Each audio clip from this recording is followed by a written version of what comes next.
O nosso entrevistado é um dos políticos mais perspicazes, aí, com mais conhecimento desse jogo político, é o senador Humberto Costa. Senador, muito obrigado por sua participação aqui no GGN.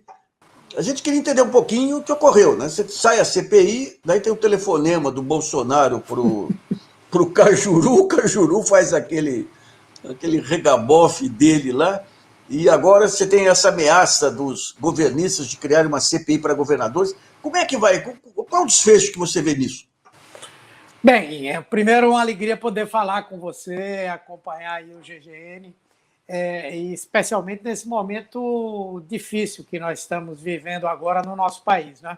Realmente acho que o Bolsonaro entrou em parafuso, né? Entrou já em parafuso no momento em que Lula readquiriu os seus direitos políticos. Tentou fazer um movimento para se recolocar diante de muitas coisas, inclusive da pandemia, mas ele é uma pessoa absolutamente tosca, que não consegue ter uma visão mais ampla da realidade, poderia estar agora sendo ovacionado se tivesse mudado essa visão sobre a pandemia, especialmente sobre as vacinas. E, não tendo essa condição de mudar a sua visão, a sua postura, ele então parte para o que ele sabe fazer unicamente, que é estabelecer um processo de disputa política violento, acirrado, radicalizado, né? E com esse processo de possibilidade de abertura de uma CPI, aí o parafuso parece que realmente soltou de vez, né?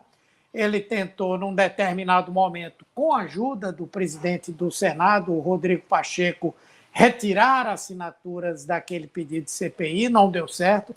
Tentou passar um pouquinho de manteiga no nariz do gato, criando uma comissão da Covid, mas que não tem nenhum poder de absolutamente nada, é algo só para acompanhar, também não deu certo. E não contava com algo que já aconteceu várias vezes no Brasil. Quando se tem um pedido de CPI que atende os pré-requisitos e o presidente da Câmara ou do Senado não instala, cabe sim um recurso ao Supremo, porque aí não é um problema interna corporis, é um problema constitucional e regimental. Então, quando ele viu agora que a CPI ia ser instalada mesmo, aí ele partiu para o tudo ou nada, né? Querendo incluir os governadores dentro da investigação da CPI, dando ordem para outros senadores abrirem uma outra CPI para investigar governadores. Isso é muito polêmico, porque, a rigor, quem investiga governador é a Assembleia Legislativa, quem investiga prefeito é a Câmara Municipal. Quando você está numa CPI que identifica um...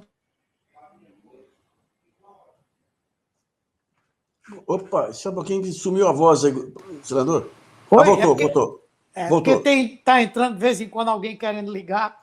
Então, quando você está numa CPI que identifica uma coisa relacionada a um governador, normalmente você para aquela investigação específica, manda para o Ministério Público ou manda para a Assembleia Legislativa. Eu vou lhe lembrar daquele episódio da CPI do Cachoeira, que a história bateu no governador Marconi Perillo, de Goiás, e aí a investigação parou na CPI e foi lá para Goiás, onde abriram uma outra CPI em relação ao Marconi Perillo.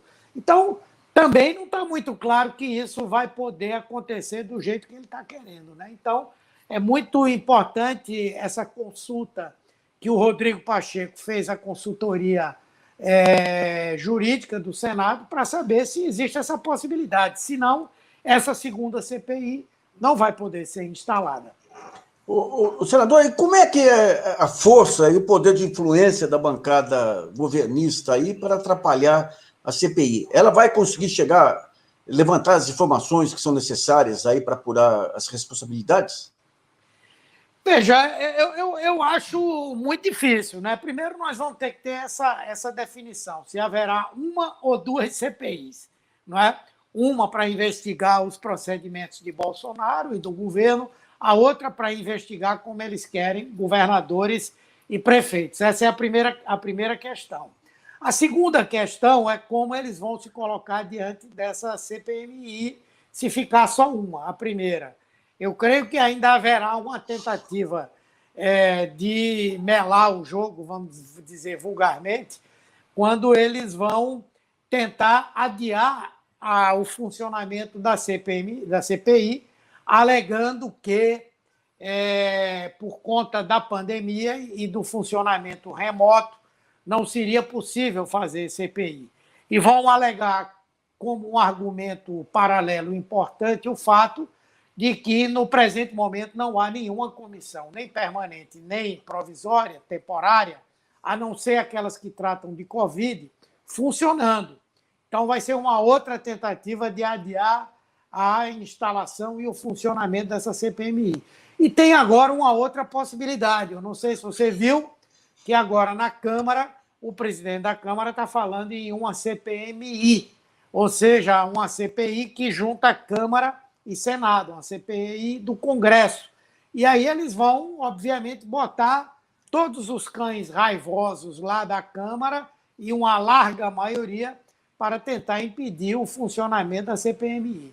E o Bolsonaro translocado, porque, apesar de não haver nada que não seja de conhecimento público que vá para a investigação, mas eu acho que ele está muito preocupado que, nesse momento de grande desgaste, vai se somar um desgaste ainda maior e que torne, talvez, irreversível a possibilidade de ele se manter. Quer dizer, torne irreversível a necessidade dele sair.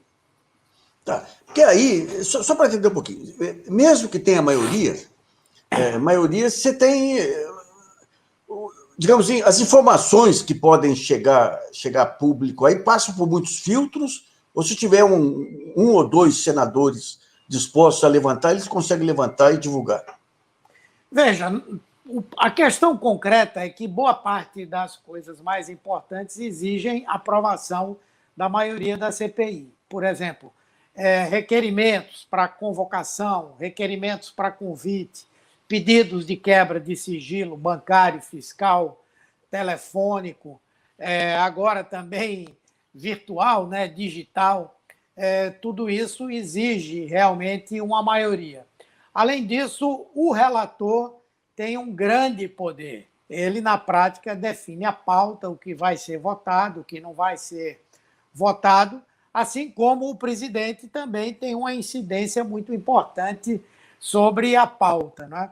Eu acredito que a tentativa deles, se for irreversível, uma única CPI e uma única CPI lá no Senado, eles vão tentar construir uma maioria para inviabilizar a investigação. Agora, veja, o PSDB, que não tem um número muito grande de senadores, mas tem alguns senadores, aparentemente tem interesse na investigação. O MDB tem interesse na investigação. Inclusive, hoje estava circulando a ideia de que o senador Renan Calheiros fosse indicado para ser o relator da CPMI. Né? E ele hoje está numa rota de colisão com o Bolsonaro, certamente não vai fazer nenhum esforço para agradá-lo. O PSD é um tanto dividido, mas é um partido mais independente. E eu creio que também pode fazer uma coisa mais equilibrada. Onde eu acho que a gente não vai encontrar muita guarida vai ser no pessoal do PP, no pessoal do Republicanos e no pessoal, eu acredito que PSC, esses que são mais bolsonaristas, né? Mas a chamada centro-direita, talvez nós possamos contar com ela para algumas ações importantes na CPMI. Vamos ver o que é que vai acontecer. De todo jeito, já está ficando ruim para ele, né? O fato de ficar impedindo que a CPI se estruture, de ameaçar um senador, né? De ameaçar bater num senador e tal. Essa conversa também pelo telefone com o senador Cajuru, A informação que eu tenho é que o mal-estar gerado no STF é gigantesco, né? Quer dizer, o presidente da República tentando convencer um senador a adotar uma política para minimizar um processo de investigação, que é a CPI, e, ao mesmo tempo, instigar uma investigação e um processo de impedimento de um ministro do Supremo Tribunal Federal. É muita confusão ao mesmo tempo que Bolsonaro está construindo. Né? Senador, como é que a gente explica essa normalização dessas maluquices todas aí? Eu não consigo imaginar. Eu fui daquelas pessoas que no início eu achava que ele não chegava a 6 meses de governo. Em abril de 2019, eu participei de uma reunião na casa de um senador, onde havia quase 30 senadores dos mais diversos partidos, da direita à esquerda, dizendo que era inviável continuar com o Bolsonaro. Não é?